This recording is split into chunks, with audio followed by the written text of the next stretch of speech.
Hi, welcome to competitive cracker. ഞാൻ doctor Aparna. ഇന്ന് നമ്മൾ സെറ്റ് എക്സാമിനെ കുറിച്ച് കുറച്ച് കാര്യങ്ങളാണ് ഡിസ്കസ് ചെയ്യാൻ പോകുന്നത്. അപ്പോൾ കഴിഞ്ഞ സെറ്റ് എക്സാം വളരെ നന്നായിട്ട് എഴുതാൻ പറ്റി എന്ന് പറഞ്ഞ് ഒരുപാട് കുട്ടികൾ വിളിച്ചിരുന്നു. വളരെയധികം സന്തോഷം. അതേപോലെ ചിലര് കുറെ വിഷമവും പറഞ്ഞു. അതായത് 1/2 മാർക്കിന് പോകുമോ എന്ന് സംശയം, 1 മാർക്കിന് പോകുമോ എന്ന് സംശയം. അങ്ങനെ കുറെ പോസിറ്റീവും നമ്മൾ കേട്ടു. കുറച്ച് സങ്കടമുള്ള 1/2 മാർക്ക് 1 മാർക്കിന് പോവോ എന്ന് കേട്ടതിന്റെ സങ്കടവും നമുക്കുണ്ട്. അപ്പോൾ എന്തായാലും ഇനി നമ്മൾക്ക് പറയാനുള്ളത് ഇത്രയാണ്. അതായത് നിങ്ങൾ ഇത്ര നന്നായിട്ട് പഠിച്ച് എക്സാം എഴുതി ഒരു 1/2 മാർക്കിന് എക്സാം പോവുകയാണെങ്കിൽ അല്ലെങ്കിൽ 1 മാർക്കിന് പോവുകയാണെങ്കിൽ നിങ്ങൾക്ക് ഉറപ്പായിട്ടും അടുത്ത എക്സാമിന് നിങ്ങളുടെ സെറ്റ് ക്രാക്ക് ചെയ്യാൻ സാധിക്കും. അതായത് ഇത്ര മാത്രം ചെയ്യുക, പഠിച്ചത് അതേ കൺസിസ്റ്റൻസിയിൽ വീണ്ടും പഠിച്ചു പോവുക. അപ്പൊ ഇത്രയും നാളും എക്സാം എഴുതിയവരെ കുറിച്ചാണ് നമ്മൾ പറഞ്ഞത് അല്ലെ. അപ്പൊ ഇനി പുതിയതായി എഴുതാൻ പോകുന്നവരെ കുറിച്ച് അവർക്ക് വേണ്ടി എന്ന് പറഞ്ഞു കഴിഞ്ഞാൽ, ഇപ്പൊ നമുക്കറിയാം നമ്മളുടെ സിലബസ് ഡൗൺലോഡ് ചെയ്ത് നോക്കി. നമുക്ക് ജനറൽ പേപ്പർ ഉണ്ട്, അതേപോലെ തന്നെ എന്തുണ്ട്, നമ്മളുടെ കെമിസ്ട്രി സബ്ജക്ട് പേപ്പറും ഉണ്ട്. ഇതെല്ലാം കാണുമ്പോൾ വളരെ ഡെപ്തിലുള്ള സിലബസ് ആണ്. കുറെ പേർക്ക് ടെൻഷൻ, ഇനി എക്സാം വരാൻ വെറും 4 മാസേ ഉള്ളൂ. ഈ ഒരു 120 ദിവസം കൊണ്ട് നമുക്ക് മുഴുവൻ സിലബസും പഠിക്കണോ, അല്ലെങ്കിൽ എന്തെങ്കിലും, അപ്പൊ ചിലർക്ക് പേടിയാണ് ഇത്രയും സബ്ജക്റ്റുകൾ കാണുമ്പോൾ, അല്ലെങ്കിൽ എന്തെങ്കിലും ക്ലൂ ഉണ്ടോ, ഏതെങ്കിലും ഫോക്കസ് ഏരിയ ഉണ്ടോ, അങ്ങനെയൊക്കെ ഒരുപാട് പേര് ചോദിക്കുന്നുണ്ട്. അപ്പോൾ ഞാനിന്നിവിടെ നിങ്ങളോട് പറയുന്നത് നമ്മൾ ഫോക്കസ് ചെയ്ത് പഠിക്കേണ്ട ഏരിയാസിനെ കുറിച്ചും അതേപോലെ തന്നെ നമ്മൾ എങ്ങനെയാണ് ഈ ചുരുങ്ങിയ ദിവസം കൊണ്ട് നമ്മളുടെ ഹോൾ സിലബസ് കവർ ചെയ്യാൻ പോകുന്നത് എന്നുള്ള കാര്യങ്ങളാണ്. അപ്പോൾ ഏറ്റവും ആദ്യം കുട്ടികൾ ചോദിക്കുന്ന ചോദ്യമാണ്, നമ്മൾ ഈ സിലബസ് കംപ്ലീറ്റ് ആയിട്ട് പഠിക്കേണ്ട ആവശ്യമുണ്ടോ എന്നുള്ളതാണ് ഫസ്റ്റ് ചോദിക്കുന്നത്. ഉറപ്പായിട്ടും പറഞ്ഞു കഴിഞ്ഞാൽ മുഴുവൻ പഠിച്ചവർ മാത്രമൊന്നും അല്ല സെറ്റ് ക്രാക്ക് ചെയ്യുന്നത്, അത് നമുക്കറിയാം. അതായത് അതിന് നമ്മൾ ഏറ്റവും ക്വസ്റ്റ്യൻ ചോദിക്കുന്ന ഏരിയാസ്, ഫോക്കസ് ഏരിയാസ് നോക്കി പഠിക്കുക എന്നുള്ളത് മാത്രമേ നമുക്ക് ചെയ്യാനുള്ളൂ. അപ്പോൾ സെലക്റ്റഡ് ആയിട്ട് കുറച്ച് ടോപ്പിക്സ് പറയുമോ എന്ന് എപ്പോഴും നമ്മൾ കേൾക്കുന്ന ഒരു ചോദ്യമാണ്. അതായത് നമ്മൾക്ക് ക്വസ്റ്റ്യൻസ് ഇത്രയും നാളും ചോദിച്ചുകൊണ്ടിരുന്നതും പാറ്റേൺ മാറിയപ്പോഴും ആ ഒരു പോർഷനിൽ നിന്നുള്ള ചോദ്യത്തിന് മാറ്റം ഒന്നും വന്നിട്ടില്ല. ക്വസ്റ്റ്യൻ ചോദിക്കുന്ന ഏരിയാസിന് കൂടുതൽ ഫോക്കസ് കൊടുത്ത് പഠിക്കുക എന്ന് തന്നെയാണ് ഏറ്റവും ആദ്യം പറയേണ്ടത്. അതായത് നമ്മൾ ഏറ്റവും അധികം ഫോക്കസ് കൊടുക്കേണ്ട ഏരിയ എന്ന് പറഞ്ഞാൽ ഏതാണ് എന്ന് ചിലർ ചോദിക്കും. നമുക്ക് ഇനോർഗാനിക്കില് കോർഡിനേഷൻ കോമ്പൗണ്ട് അങ്ങനെ ഫോക്കസ് കൊടുക്കാൻ പറ്റിയ ഒരു ഏരിയ ആണ്. അതേപോലെ തന്നെ നമ്മളുടെ സ്പെക്ട്രോസ്കോപ്പിക് ടെക്നിക്ക്, അതിൽ നിന്നും എപ്പോഴും നമുക്ക് മിനിമം 3-4 ക്വസ്റ്റ്യൻസ് കിട്ടാറുണ്ട് അല്ലെ. ദെൻ സ്റ്റീരിയോ കെമിസ്ട്രി, എല്ലാ എക്സാമിനും സ്റ്റീരിയോ കെമിസ്ട്രിയിൽ നിന്ന് ക്വസ്റ്റ്യൻ ഉണ്ടാവലുണ്ട്. അതേപോലെ ആരോമാറ്റിസിറ്റി, അതുപോലെ തന്നെ ഓർഗാനിക് റിയാക്ഷൻസിൽ പെരിസൈക്ലിക്, ഫോട്ടോ കെമിക്കൽ റിയാക്ഷൻസ്, ഇതെല്ലാം എന്താണ് എപ്പോഴും എക്സാമിന് ക്വസ്റ്റ്യൻ ചോദിക്കുന്ന ഒരു ഏരിയ ആണ്. പിന്നെ ഉള്ളതാണ് ഗ്രൂപ്പ് തിയറി.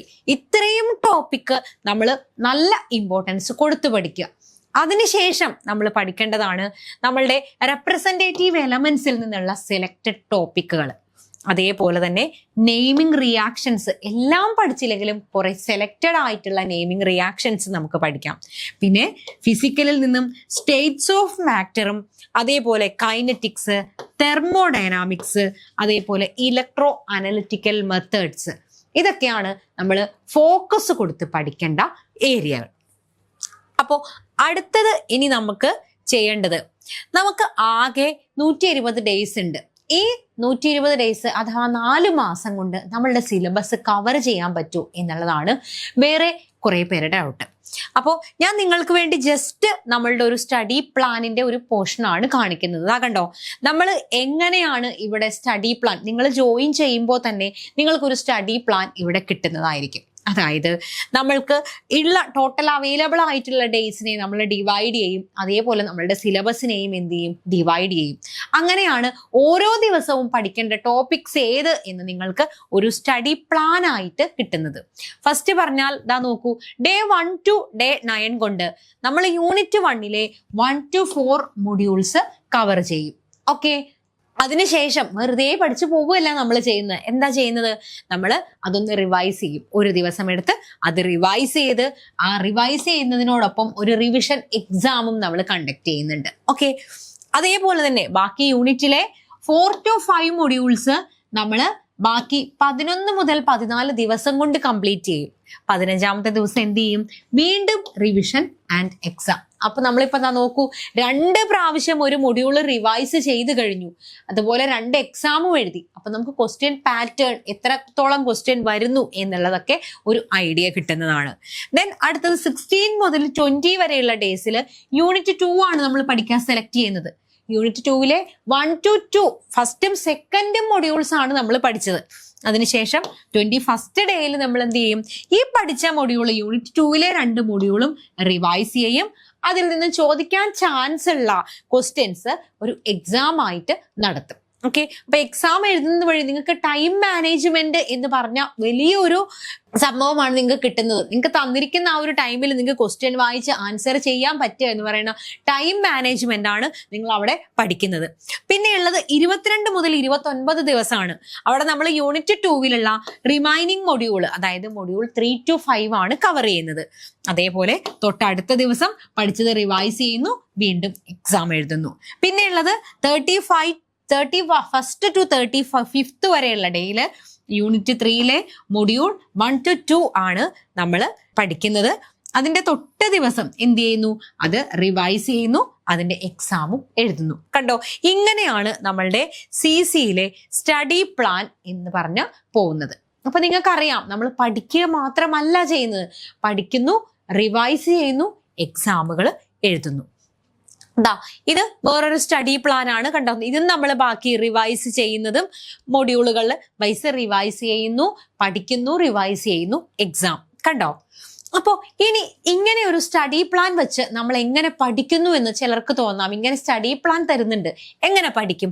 അതിന് വേണ്ടിയിട്ടാണ് നമ്മളുടെ CCയിലുള്ള റെക്കോർഡഡ് ക്ലാസ്. നിങ്ങളിവിടെ കോഴ്സിന് ജോയിൻ ചെയ്ത് കഴിയുമ്പോൾ നിങ്ങളുടെ ക്ലാസ്സുകൾ എങ്ങനെ പോകുന്നു എന്നുള്ളതാണ് നമ്മൾ പറയാൻ പോകുന്നത്.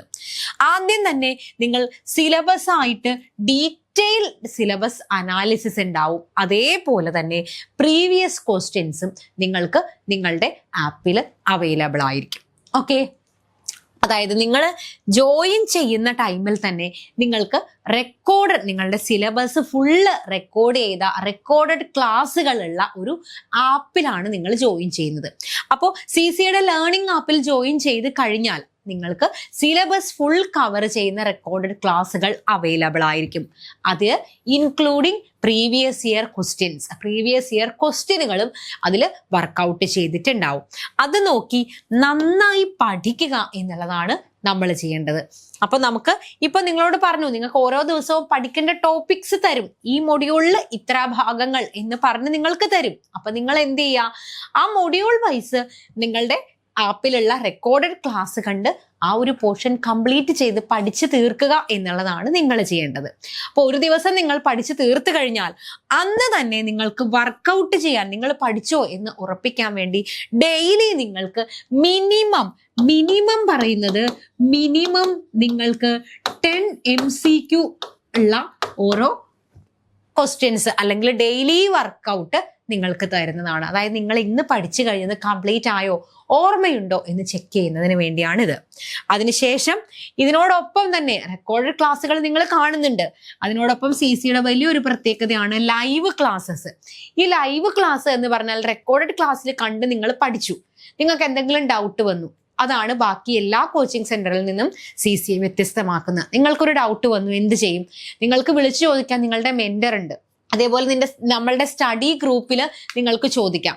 അല്ലെങ്കിൽ നമ്മൾക്ക് ലൈവ് ക്ലാസ്സുകൾ ഉണ്ട്. ഈ ഫുൾ സിലബസും നമ്മൾ ലൈവ് ക്ലാസ്സിൽ ക്വസ്റ്റ്യൻ ബേസ്ഡ് ആയിട്ട് കവർ ചെയ്യും. ക്വസ്റ്റ്യൻ ബേസ്ഡ് എന്ന് പറഞ്ഞാൽ ഓരോ ടോപ്പിക്കും അത് സെലക്ട് ചെയ്ത് അതിനോട് ചോദിച്ചിട്ടുള്ള ക്വസ്റ്റ്യൻസ് വർക്കൗട്ട് ചെയ്യും. അതിനോടൊപ്പം ആ ഒരു പോർഷനിലുള്ള തിയറിയും നമ്മൾ കവർ ചെയ്യും. അപ്പോൾ നിങ്ങളുടെ ഡൗട്ടുകളൊക്കെ ക്ലിയർ ചെയ്യുന്നതിനായി നിങ്ങൾക്ക് ലൈവ് ക്ലാസ് ഉണ്ട്, നല്ലൊരു മെന്റർ സപ്പോർട്ട് ഉണ്ട് എന്നുള്ളതാണ്. നിങ്ങൾ എപ്പോൾ വിളിച്ചാലും അവൈലബിൾ ആവുന്ന, നിങ്ങളുടെ എന്ത് ഡൗട്ടും തീർത്തു തരുന്ന ഒരു മെന്റർ നിങ്ങൾക്ക് എപ്പോഴും അവൈലബിൾ ആയിരിക്കും. അതുപോലെ നിങ്ങൾക്ക് എന്താണ് ഡെയിലി വർക്കൗട്ട്, അത് ഞാൻ പറഞ്ഞു. അപ്പൊ നമ്മൾ ഓരോ ദിവസവും ഒരു ടോപ്പിക്ക് തരുന്നു, അതിനെക്കുറിച്ച് ഡെയിലി നമ്മൾ എക്സാം എഴുതുന്നു. പിന്നെ അത് റിവൈസ് ചെയ്യുന്നു, വീണ്ടും എക്സാം എഴുതുന്നു. അതിനോടൊപ്പം നമുക്ക് വീക്ക്ലി എക്സാമുകൾ ഉണ്ടാവും. അപ്പൊ ഈ വീക്ക്ലി എക്സാമുകളുടെ പ്രത്യേകത എന്താന്ന് പറഞ്ഞാൽ അതിന്റെ റാങ്ക് ലിസ്റ്റ് പബ്ലിഷ് ചെയ്യും. അപ്പൊ നമ്മൾ ഓർക്കും, ഞാൻ ജോയിൻ ചെയ്തു, പതുക്കെ പഠിക്കാം എന്ന് വിചാരിച്ചിരിക്കുന്നുണ്ടാവും. ഈ റാങ്ക് ലിസ്റ്റ് പബ്ലിഷ് ചെയ്ത് കഴിയുമ്പോൾ നമുക്ക് രണ്ട് കാര്യങ്ങൾ മനസ്സിലാവും. നമ്മളോടൊപ്പം സെറ്റ് ക്രാക്ക് ചെയ്യാൻ പോകുന്ന കുട്ടികൾ എത്ര നന്നായി പഠിക്കുന്നു എന്ന് നമുക്ക് മനസ്സിലാവും. അത് നമുക്ക് വലിയൊരു പ്രചോദനം തന്നെയാണ്. അതിനോടൊപ്പം തന്നെ നമുക്ക് ഒരു ഐഡിയയും കൂടി കിട്ടും. നമ്മൾ ഇനിയും എത്രത്തോളം ഇംപ്രൂവ് ആവണം എന്ന ഒരു സെൽഫ് അവെയർനെസ് ആണ് ഈ എക്സാമുകൾ എഴുതുമ്പോൾ നമുക്ക് കിട്ടുന്നത്. ഓക്കെ, അപ്പോൾ ഇങ്ങനെ നല്ലൊരു സ്ട്രാറ്റജിയോട് കൂടിയാണ് CCയിൽ നിങ്ങൾക്ക് ക്ലാസ്സുകൾ കിട്ടുന്നതും സ്റ്റഡി മെറ്റീരിയൽസ് ഉണ്ട്. അതേപോലെ തന്നെ നിങ്ങൾക്ക് നല്ലൊരു ടൈം ടേബിളും ഉണ്ട്. അപ്പോൾ ഇതൊക്കെ ബേസ്ഡ് ആയിട്ട് പഠിച്ചു കഴിഞ്ഞാൽ നമുക്ക് 100% വിജയം ഉറപ്പാണ്. അപ്പോൾ അടുത്ത എക്സാമിലേക്കായി CCയിൽ ക്ലാസ്സുകൾ ആരംഭിക്കാൻ പോവുകയാണ്. ജോയിൻ ചെയ്യുന്നതിന് വേണ്ടിയിട്ട് ഈ കാണുന്ന നമ്പറിൽ കോൺടാക്ട് ചെയ്യുക. താങ്ക്